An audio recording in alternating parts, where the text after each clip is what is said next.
찬바람 속에서도 예수 탄생의 기쁨이 가득한 12월, 말씀 안에서 감사와 평안을 누리시길 바랍니다.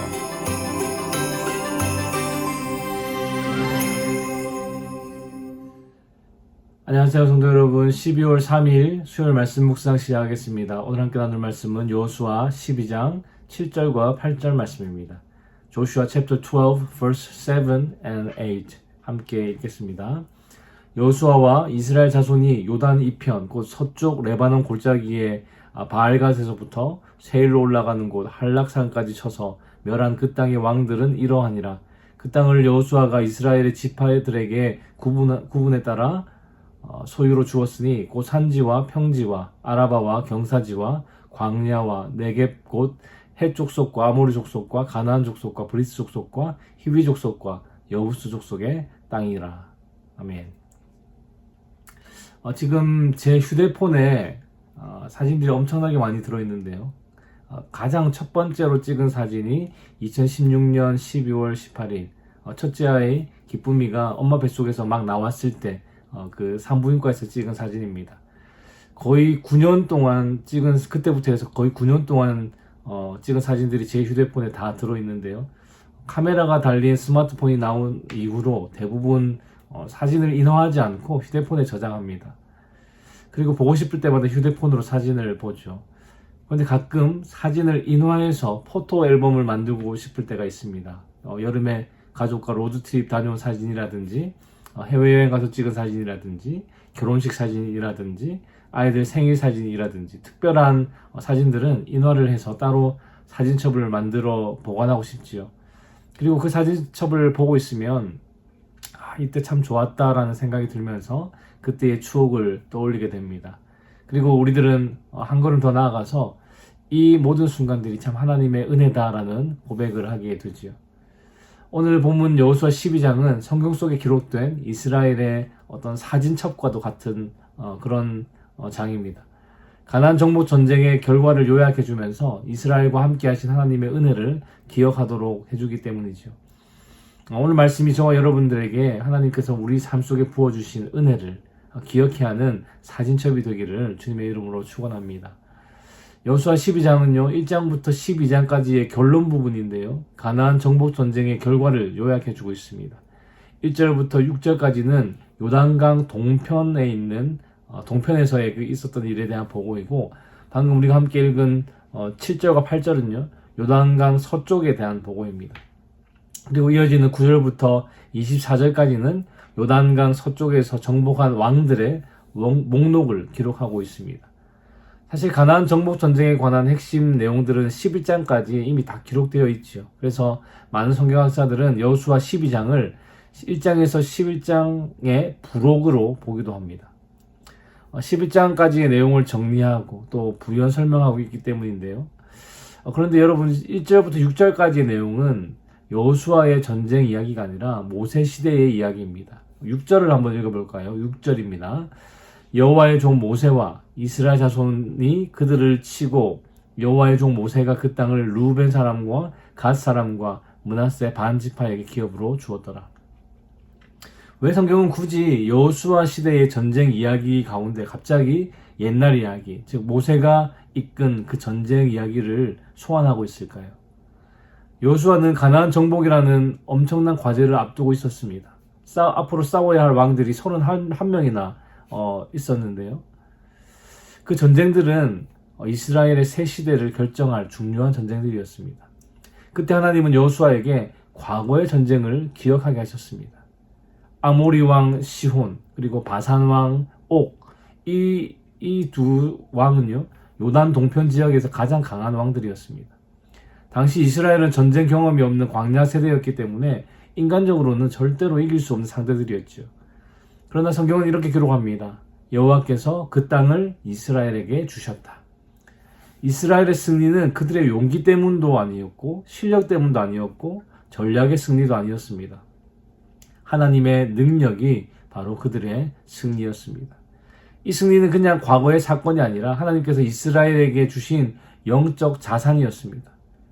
이스라엘은 이 전쟁을 통해서 하나님은 절대적인 권능을 가지신 분이라는 것과 또 하나님은 이스라엘의 편에서 싸우시는 분이라는 것, 하나님은 겉으로 보기에는 이길 수 없는 싸움도 이기게 하시는 분이라는 것, 그리고 하나님은 약속을 반드시 이루시는 분이라는 것을 이 전쟁을 통해서 보았습니다. 이 승리는 단순한 추억이 아니라 오늘의 두려움을 이길 수 있는 근거가 되는 것이죠. 이스라엘이 요단 서쪽에서 마주했던 가나안 왕들은 강력했고 또 인구도 많았고 견고한 성들을 가지고 있었고 무엇보다 그들끼리 서로 연합했습니다. 그들과의 전쟁을 앞두고 이스라엘이 가장 필요했던 것은 하나님께서 정말 이 싸움에서 우리와 함께 하시는가에 대한 확신이었습니다. 그 확신을 주었던 것이 바로 과거의 승리였습니다. 여러분, 사람은 위기를 맞을 때 두 가지 중에 하나를 선택한다고 합니다. 과거의 실패를 기억하거나 과거의 은혜를 기억합니다. 이스라엘이 광야에서 무너졌던 이유가 무엇이었습니까? 가데스 바네아에서 다 포기하고 애굽으로 돌아가자 하면서 무너졌던 이유가 무엇이었습니까? 하나님께서 홍해를 가르신 것, 만나와 메추라기를 주신 것, 불기둥과 구름기둥으로 인도하신 것을 잊었기 때문입니다. 그런데 여호수아와 갈렙은 흔들리지 않았습니다. 그들은 왜 흔들리지 않았습니까? 그들이 했던 말을 보면 그 이유를 알 수 있는데요. 그들은 이렇게 말했습니다. 여호와께서 우리와 함께 하시면 그들은 우리의 밥이다. 그들은 과거에 하나님께서 행하셨던 일들과 그 은혜들을 기억하며 그 현재를 해석했고 또 미래를 바라보았습니다. 성도 여러분, 이 땅을 살아가면서 우리는 수많은 문제를 만납니다. 갑작스러운 건강의 문제, 직장에서의 위기, 가정의 갈등, 예기치 않은 어떤 재정적인 압박, 마음을 짓누르는 염려와 불안, 이런 상황 가운데 우리를 붙잡아 주는 것이 무엇입니까? 바로 하나님께서 과거에도 나를 붙들어 주시고 은혜를 주셨다라는 기억이죠. 우리 삶 가운데 하나님께서 이미 승리하게 하신 일들이 있지 않습니까? 위기 가운데 있던 나를 건져주셨던 일, 절망에 빠진 나를 다시 일어서게 하신 은혜, 이해되지 않았던 일들이 지나고 보니까 선으로 바뀌어 있었던 사건들, 마음의 상처가 치유된 순간들, 그리고 눈물로 기도했던 제목이 응답되었던 일들, 직장과 사업과 가정을 보호해 주신 그런 경험들. 여러분, 이건 단순한 과거의 사건이 아닙니다. 하나님께서 여러분들에게 주신 미래를 위한 신앙의 자산들이지요. 아모리 왕 시온과 바산 왕 옥을 상대로 승리한 것을 기록한 이유도 단순히 역사적 사건을 정리하기 위해서가 아니라 그 하나님의 은혜가 잊혀지지 않도록 그들에게 신앙의 자산이 되어서 앞으로의 전쟁을 위해서 준비되도록 하기 위해서라는 것이죠. 사랑하는 성도 여러분, 하나님은 우리가 과거의 은혜를 기억하고 붙들 때 오늘의 싸움을 이길 힘을 주십니다. 오늘 본문은 그렇게 말씀하고 있습니다. 과거의 승리를 기억하라. 그 기억이 오늘의 두려움을 이길 믿음이 된다. 오늘 하루도 하나님께서 주신 그 승리를 기억하고 그 은혜를 붙들므로 현재의 문제 앞에서 담대하게 서는 여러분 되시기를 주님의 이름으로 축원합니다. 오늘 본문 7절부터 24절은요. 요단강 서쪽을 정복한 내용을 요약하고 있는데 총 31명의 왕들의 이름이 하나하나 다 기록되어 있습니다. 솔직히 성경을 읽으면서 이 부분은 그냥 뛰어넘고 싶다 할 정도로 지루한 부분이죠. 그런데 하나님은 이 지루해 보이는 명단을 아주 소중하게 다루고 계십니다. 그 이유는 바로 이 명단이 하나님의 언약이 실제로 이루어졌다는 증거이기 때문에 그렇습니다. 그저 이스라엘과의 전쟁에서 패해서 죽은 왕들의 명단이지만 이스라엘에게는 하나님의 은혜의 명단인 것이죠. 그런데 그냥 이스라엘이 많은 왕들을 이겼다라고 해도 될 텐데 굳이 왕들의 숫자를 기록해 놓고 또 지역과 그 이름을 자세히 기록하고 있습니다. 왜냐하면 하나님께서 행하신 은혜는 구체적이기 때문에 그렇습니다. 하나님은 대충 은혜를 베푸시는 분이 아니라 한 사람, 한 상황, 한 전쟁을 세밀하게 다루십니다. 그래서 성경은 이름 하나도 생략하지 않습니다. 왜입니까? 31명의 왕은 각각 하나님께서 직접 이기게 하신 31개의 은혜이기 때문에 그렇습니다. 여러분, 이스라엘에게 31명의 왕들이 있었다면 우리에게도 우리 각자에게도 은혜의 명단이 있습니다. 하나님께서 여러분 인생에도 수많은 왕들을 무너뜨리셨다는 것이죠. 어떤 은혜들이 있습니까? 병을 고쳐주시는 은혜, 우리의 가정을 평안케 하시는 은혜, 자녀들을 보호해 주시는 은혜, 그리고 직장의 문을 열어주신 은혜, 기도에 응답해주신 은혜, 우리의 삶에 필요한 것들을 공급해주신 은혜, 절망 가운데서도 회복해 하신 은혜, 마음의 평안을 주신 은혜, 또 회개하고 영적으로 또 회복해 하신 은혜, 이 모든 것들이 은혜의 명단입니다. 그런데 문제는 우리가 종종 이 명단을 잊고 살아간다는 것이지요. 하나님의 은혜는 너무 크지만 우리의 기억이 너무 짧은 것이 문제입니다. 성도 여러분, 하나님께서 여러분들의 삶에 베푸신 은혜의 명단이 무엇입니까? 잘 기억나지 않습니까? 우리의 기억이 너무 짧아서 하나님의 은혜를 잊어버리진 않았습니까? 기억은 기록될 때 살아남는다라는 말이 있습니다. 하나님의 은혜 역시도 기록될 때 오래가고 또한 힘을 가집니다. 이제 벌써 한 해의 마지막인 12월인데요. 올 한 해를 돌아보면서 하나님께서 나에게 주신 은혜를 기록해보는 시간을 가질 수 있으면 좋겠습니다. 여러 가지 방법들이 있겠죠. 감사 일기, 그리고 기도 응답 리스트, 간증 노트, 휴대폰 메모장에 감사 제목 남기기, 또 매일 아침 3가지 감사 적기, 이런 다양한 방법들이 있습니다.